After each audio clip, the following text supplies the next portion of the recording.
Assalamualaikum warahmatullahi wabarakatuh. Waalaikumsalam. Sahabat Alijah yang berbahagia, alhamdulillah pada kesempatan hari ini kita berjumpa lagi di acara podcast Alijah. Alhamdulillah, mudah-mudahan sahabat Alijah dan kita semua selalu ada dalam keadaan sehat walafiat, juga diberikan kemudahan dan kelancaran dalam melaksanakan ibadah puasa. Mudah-mudahan kita bisa selalu mensyukuri, menikmati nikmat-nikmat yang telah Allah karuniakan kepada kita dengan mengisi dengan beribadah kepada Allah Subhanahu wa taala. Terutama di bulan Ramadan ini, mudah-mudahan kita bisa memaksimalkan ibadah-ibadah kita kepada Allah Subhanahu wa taala. Baik sahabat Al-Ijah, mudah-mudahan puji dan syukur marilah kita panjatkan kepada Allah Subhanahu wa taala. Salawat dan salam marilah kita curahkan kepada baginda alam Nabi besar Nabi Muhammad sallallahu alaihi wasallam, pada keluarganya, para sahabatnya. Mudah-mudahan kita bisa melaksanakan sunnah-sunnahnya. Amin ya rabbal alamin. Sahabat Alijah yang dirahmati oleh Allah Subhanahu wa taala, alhamdulillah pada podcast kali ini tentunya saya sudah ditemani oleh insyaallah yang akan berbincang-bincang bersama kita. Tentunya beliau sudah tidak asing lagi di lingkungan Al-Izah dan dengan sahabat Al-Izah juga. Insya Allah sudah mengenal ya. Tapi izinkan saya memperkenalkan, mengulangi kembali beliau. Yaitu insya Allah kita akan berbincang dengan Ustadz Muhammad Junaidi Al-Hafiz SPDI. Sebelumnya kita ingin sapa terlebih dahulu ya sahabat Al-Izah. Assalamualaikum warahmatullahi wabarakatuh Ustaz. Waalaikumsalam warahmatullahi wabarakatuh. Alhamdulillah. Gimana kabarnya Ustaz? Sehat? Alhamdulillah. Baik. Sehat. Lancar puasanya Ustaz? Alhamdulillah lancar. Alhamdulillah. Ustaz, alhamdulillah nih pada momen ini kita dipertemukan kembali di bulan Ramadan Ustaz. Tentunya di acara podcast juga Ustaz ya. Alhamdulillah Allah takdirkan kita hari ini bisa bersama-sama di sini, tentunya bersama sahabat Alijah Ustaz yang di rumah ataupun dimanapun berada. Mungkin Ustaz sebelum kita nanti bincang-bincang nih Ustaz, insyaallah kita akan berbincang tentang zikir Ustaz. Mungkin Ustaz ingin menyapa terlebih dahulu sahabat-sahabat Alijah. Silakan Ustaz. Bismillahirrahmanirrahim. Assalamualaikum warahmatullahi wabarakatuh. Waalaikumsalam warahmatullahi wabarakatuh. Bismillahirrahmanirrahim. Amma ba'du, sahabat Al-Izah yang dimuliakan Allah Subhanahu wa taala. Alhamdulillah pada hari ini kita diberikan nikmat sehat oleh Allah Subhanahu wa taala sehingga kita bisa melaksanakan ibadah-ibadah yang Allah perintahkan kepada kita semuanya. Ya, semoga semua ibadah yang kita lakukan hari ini dan sebelumnya diterima oleh Allah Subhanahu wa taala. Amin ya rabbal alamin. Ya rabbal alamin. Alhamdulillah. Baik sahabat Alijah, mari kita berbincang santai ya bersama beliau insyaallah tentang zikir tadi itu Ustaz.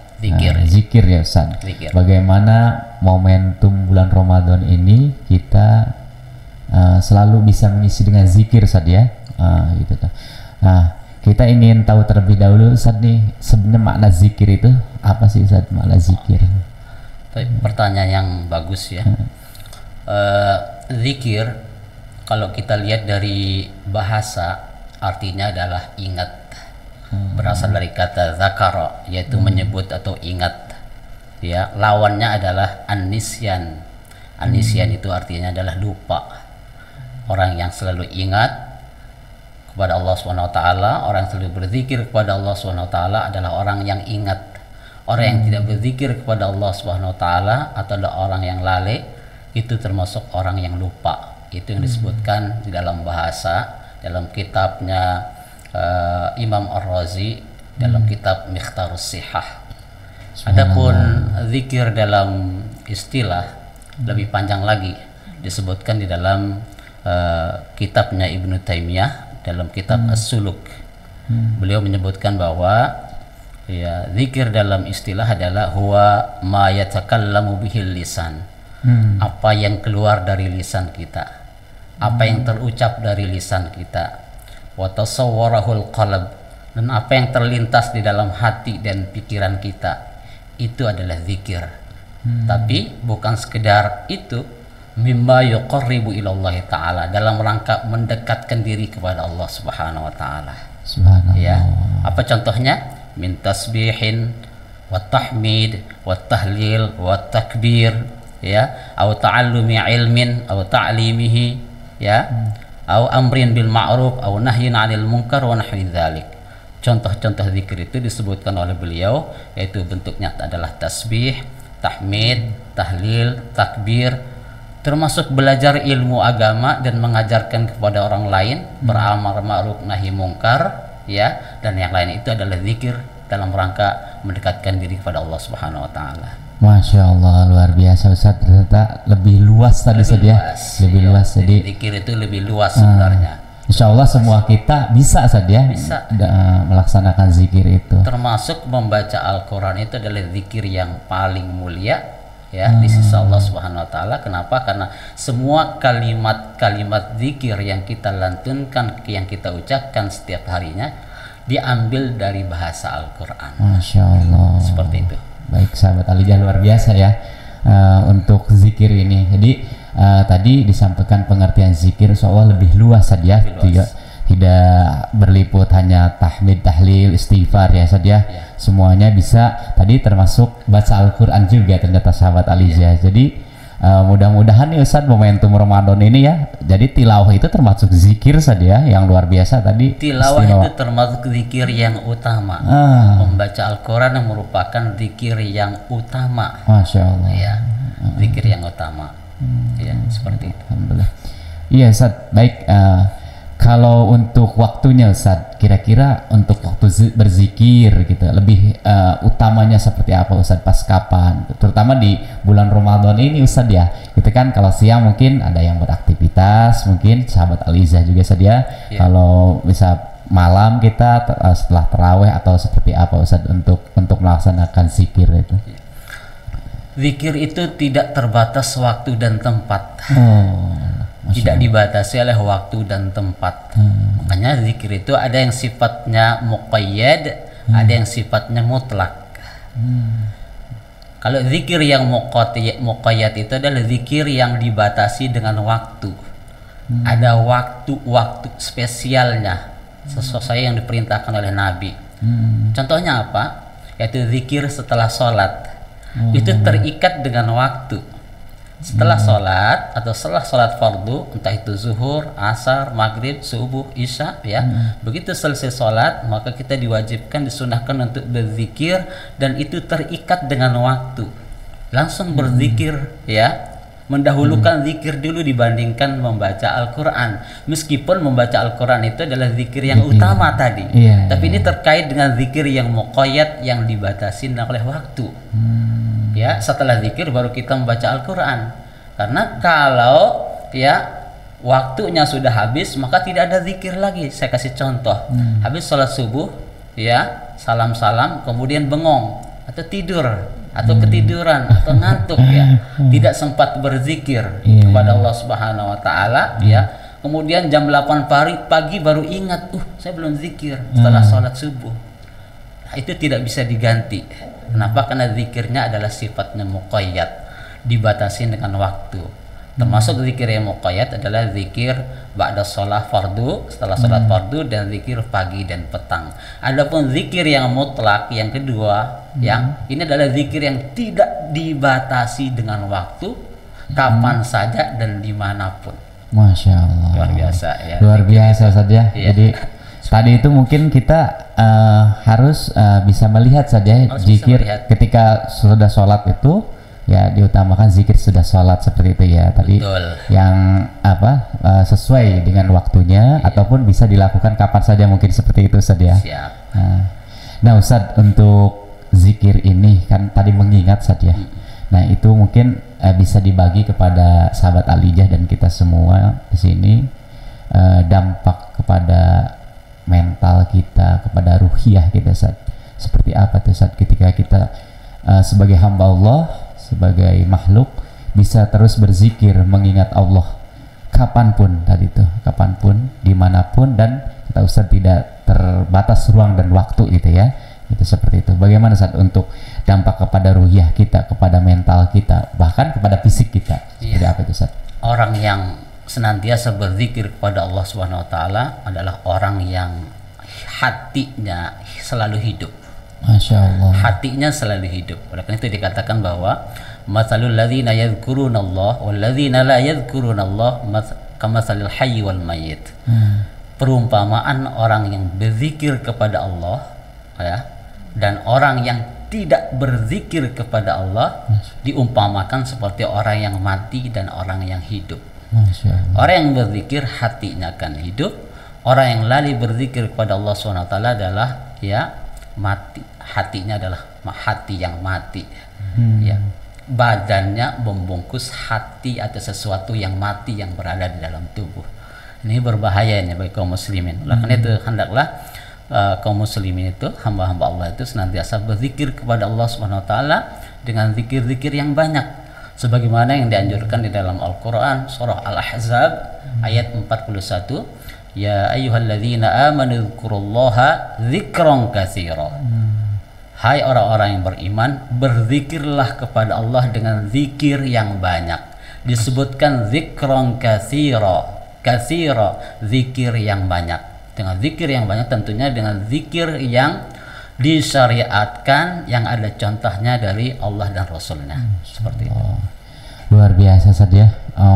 Untuk zikir ini jadi sahabat Alizah kita bisa berzikir di mana saja, mengingat Allah tadi ya, tidak hanya istilahnya setelah sholat, tapi kita bisa pengertian zikir itu lebih luas tadi saja, lebih luas. Bahkan menuntut ilmu tadi saja termasuk berzikir. Termasuk berzikir, menuntut ilmu, mengajarkan ilmu termasuk zikir. Oleh karena itu, orang yang menuntut ilmu, yang duduk di majelis ilmu disebut apa? Disebut dengan majelis zikir. Masya Allah. Disebut dengan majelis zikir. Kenapa disebut dengan majelis zikir? Karena di situ dibacakan ayat-ayat suci Al-Qur'an. Kumpulan orang-orang yang duduk di dalamnya sedang beribadah menyebut Allah Subhanahu wa taala. Nuntut ilmu itu sedang menyebut Allah. Bahkan kalau kita lihat dalam hadis yang panjang, innalillahi malaikah. Sesungguhnya Allah itu memiliki malaikat-malaikat dalam jumlah yang banyak. Tapi ada malaikat-malaikatnya itu malaikat spesialis. Malaikat spesialis itu adalah malaikat yang kerjaannya, tugasnya adalah berkeliling, ya, berputar, pindah dari satu tempat ke tempat yang lain, mencari majelis zikir, yaitu mencari majelis ilmu, kemudian duduk di situ. Duduk di situ dalam jumlah yang banyak, maka dikatakan dalam hadis itu wa haffa ba'duhum 'ala ba'd. Malaikat itu bertumpuk-tumpuk. Malaikat itu punya sayap. Malaikat itu memiliki sayap sebagaimana di dalam Al-Qur'an surah Fatir ayat 1, alhamdulillahi fatiris samawati wal ard ja'ilul malaikati rusulan uli ajnihatin mathna wa thulatha wa ruba'. Segala puji bagi Allah yang telah menciptakan langit dan bumi dan yang telah menciptakan malaikat dalam jumlah yang banyak, dan malaikat itu memiliki sayap. Ada yang spesialis malaikat yang memiliki sayap 22, ada malaikat yang memiliki sayap 33, bahkan ada malaikat yang memiliki sayap 44. Bahkan malaikat Jibril pernah menampakkan sayapnya, mengepakkan sayapnya, ya, dalam jumlah yang sangat banyak, yaitu 600 sayap, sampai ufuk itu tidak terlihat. Nah, ketika mereka itu menjumpai majelis-majelis ilmu, mereka itu bertumpuk dari satu tempat ke tempat yang lain sampai memenuhi langit dan mengabarkan berita itu kepada Allah Subhanahu wa taala bahwa ada hamba-Mu di dunia yang sedang berzikir menyebut asma-Mu. Maka Allah pun berselawat kepada mereka. Bentuk selawat Allah kepada mereka adalah Allah memperkenalkan, menjemput-jemput nama-nama mereka di sisi para malaikat, membanggakan mereka di sisi para malaikat. Luar biasa. Luar biasa, Masya Allah ya. Jadi ini merupakan semangat juga ya saja bagi kita bahwa menuntut ilmu luar biasa saja, termasuk zikir yang luar biasa, didoakan para malaikat. Menuntut ilmu, mengajarkan ilmu, amar ma'ruf nahi mungkar. Bahkan kalau kita lihat dalam definisi yang kedua, dalam istilah yang kedua, wa tasawwarahul qalb. Zikir itu adalah apa yang terlintas dalam hati kita dan pikiran kita, itu zikir berupa kebaikan. Pertanyaannya, kalau di dalam kamar mandi bisa nggak berzikir? Nah itu Ustaz, bagaimana tuh Ustaz? Iya. Tadi udah disampaikan bahwa zikir itu tidak dibatasi waktu dan tempat. Sementara di dalam kamar mandi kita tidak diperbolehkan untuk membaca Al-Quran atau menyebut asma-asma Allah. Betul, membaca Al-Quran di dalam kamar mandi itu haram hukumnya, tidak diperbolehkan. Berzikir, mengeluarkan bacaan kita dari lisan kita di dalam kamar mandi tidak boleh. Akan tetapi memikirkan sesuatu di kamar mandi yang sifatnya dalam rangka untuk mendekatkan diri kepada Allah itu adalah zikir. Kita kasih contoh sederhana. Kita berada di atas kloset, duduk, ya, membuang hajat kita. Saudara kita yang di bawah sedang mengeluarkan sesuatu, tapi pikiran kita, hati kita, ya, sibuk memikirkan keagungan Allah. Masya Allah. Sibuk memikirkan bagaimana panasnya neraka. Hati kita loh tanpa dikeluarkan. Ya, itu bagian dari zikir daripada kita memikirkan sesuatu yang tidak-tidak. Masya Allah. Artinya zikir itu memikirkan sesuatu apa yang terlintas dalam pikiran kita dalam rangka mendekatkan diri pada Allah SWT, itu adalah zikir. Nah, seperti itu. Masya Allah, Ustaz, luar biasa saat ini share kepada kita tentang zikir ini. Mudah-mudahan tadi itu disampaikan oleh Ustaz, kita bisa selalu berzikir ya. Bahkan tadi yang di kamar mandi itu Ustaz ya, di toilet itu bahkan tadi dilafazkan haram Ustaz ya, tidak boleh untuk melafazkan. Zikir itu ada amalan lisan, meskipun ini adalah amalan lisan, utamanya adalah amalan lisan, akan tetapi hati kita, pikiran kita sibuk untuk memikirkan apa yang sedang kita baca. Masya Allah. Seperti itu. Ya. Baik sahabat Al-Hijah, luar biasa ya. Mudah-mudahan di momentum Ramadan ini tentunya kita bisa meningkatkan ya Ustaz ya, kualitas zikir, ya kan, mungkin bisa lebih meningkatkan ibadah-ibadah kita yang lainnya juga Ustaz ya. Amin. Baik Ustaz, kalau kaitannya dengan apa, ada yang istilah bahwa dengan berzikir itu membuat kita tenang gitu Ustaz ya, hati kita tenang. Itu seperti apa Ustaz? Zikir yang seperti apa sih gitu bisa kita laksanakan agar dimanapun, kapanpun, sedang apapun kita tenang gitu Ustaz. Jadi melaksanakan sesuatu itu secara fokus, secara maksimal, dan tentunya ya kita selalu mengingat Allah Subhanahu wa taala. Bagaimana Ustaz? Dalam Al-Quran disebutkan ala bidzikrillah tatma'innul qulub. Hanya dengan berzikir kepada Allah, menyebut asma Allah, maka hati akan merasa tenang. Itu jaminannya itu. Zikir mendatangkan ketenangan. Lalu bagaimana dengan agar supaya zikir kita itu mendapatkan ketenangan? Tentunya dengan cara yang baik. Disebutkan di dalam Al-Quran, ud'u rabbakum tadarruan. Berdoalah, berzikirlah kepada Allah dengan tadarru', ya, dengan suara yang rendah, karena Allah itu maha mendengar, tidak dikeraskan suaranya. Tadarru'an wa khifah, dengan suara yang lirih. Dunal jahar, disebutkan wa dunal jahar, tanpa harus mengeras-ngeraskan suara sambil berteriak-teriak. Kapan waktunya? Bil gudui wal asal, pagi dan petang. Pagi dan petang. Memang disebutkan pagi dan petang. Apakah cuma pagi dan petang saja? Ya, tidak. Ini adalah bahasa Al-Quran. Pagi dan petang maksudnya adalah sepanjang hari. Sepanjang hari dan sepanjang malam. Sudah disebutkan zikir yang menenangkan jiwa, yang mendatangkan ketenangan itu adalah zikir yang sesuai dengan syariat. Lafaz-lafaznya sesuai dengan syariat.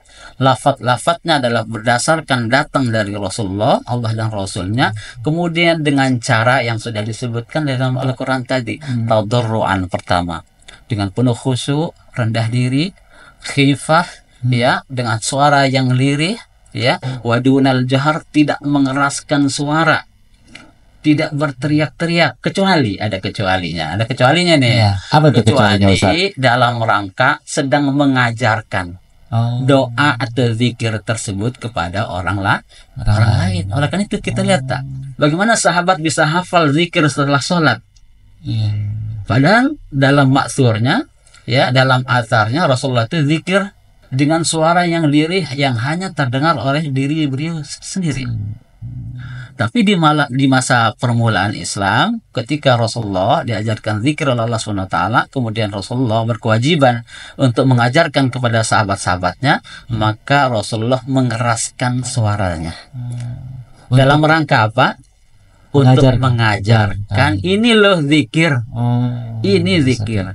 Begitu zikir itu sudah dihafalkan oleh para sahabat, maka Rasulullah merintahkan kepada para sahabat untuk berzikir dengan zikir yang sudah disebutkan dalam Al-Quran tadi, yaitu dengan zikir yang penuh khusyuk, ya, khifah, lirih, yang hanya didengar oleh diri sendiri tanpa mengeraskan suaranya, dan zikir sendiri-sendiri. Masya Allah, luar biasa saja. Jadi kita untuk dianjurkan untuk berzikir itu dengan suara yang lirih juga saja, Suara yang lirih, yang fokus saja, istilahnya dengan yang khusyuk kalau istilahnya saja. Karena kita sedang berzikir kepada hakikat yang maha mendengar, ya. Tidak perlu teriak-teriak kencang saja, apalagi sampai mengganggu yang lain gitu saja, mungkin gitu. Kalau bangunkan sahur boleh kali ya. Tapi kalau lagi berzikir diusahakan kita sendu saja, fokus, khusyuk seperti itu. Termasuk membangunkan sahur itu ada syariat. Membangun sahur itu kalau kita lihat adat kebiasaan di kampung kita, ya dengan membunyikan beduk, drum, kesekan, keliling dan seterusnya, yang kadang orang bisa terganggu. Ada anak bayi, ya, ada orang tua, ada yang barangkali yang sedang sakit dan seterusnya. Itu kita kembalikan sebenarnya. Kalau ingin membangunkan sahur itu lebih baik pakai azan. Azan ya? Azan, karena di zaman Rasulullah itu azannya 2 kali loh. Azan Bilal dan azannya ya Ummi Maktum. Ya, azan subuh itu. Azan Bilal itu adalah sebelum azan subuh. Azan Bilal itu mengingatkan bahwa sebentar lagi subuh akan tiba. Bisa diterapkan itu. Ya, tanpa membawa drum, keliling dan seterusnya, seperti itu. Baik, Ustaz. Untuk zikirnya sendiri, Ustaz, tadi selain membaca Al-Quran ya yang begitu istimewa ya, termasuk zikir, contohnya seperti apa lagi, Ustaz, untuk kita bisa melaksanakan zikir itu selain baca Al-Quran? Untuk zikir apa yang bisa kita laksanakan terutama di bulan Ramadan ini, Ustaz? Iya, kalau kita lihat di bulan yang suci ini, yaitu bulan Ramadan ini, afdalnya memang selain melaksanakan zikir yang sifatnya muqayyad tadi, memang dianjurkan untuk banyak berzikir dengan tilawah Al-Quran, membaca Al-Quran, ya, berusaha untuk mengkhatamkan Al-Quran dalam jumlah yang banyak bagi yang sudah lancar membaca Al-Quran. Jadi ada tahapannya nanti, ada tahapannya. Bagi yang belum lancar membaca Al-Quran, pada tahap pemula sedang belajar, maka lebih baik belajar dulu membaca Al-Quran, baca Al-Iqra dulu, belajar panjang pendek dulu dan seterusnya. Kenapa? Karena kalau menargetkan bisa khatam 1 kali itu susah, sementara belum bisa membaca Al-Quran. Akan tetapi kalau sudah lancar membaca Al-Quran, maka zikir yang utama di sini adalah banyak-banyak membaca Al-Quran, mengkhatamkan Al-Quran dalam jumlah yang banyak, dan itu adalah zikir yang utama.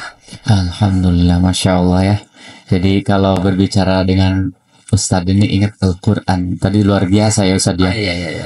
Bagaimana kita istilahnya ada tahapan-tahapan terlebih dahulu. Mudah-mudahan kita di momentum ini bisa memaksimalkan saja tadi bagaimana bisa belajar. Kalau belum lancar di Iqra dulu, bertahap menghafal, baru menghatamkan, seperti itu saja.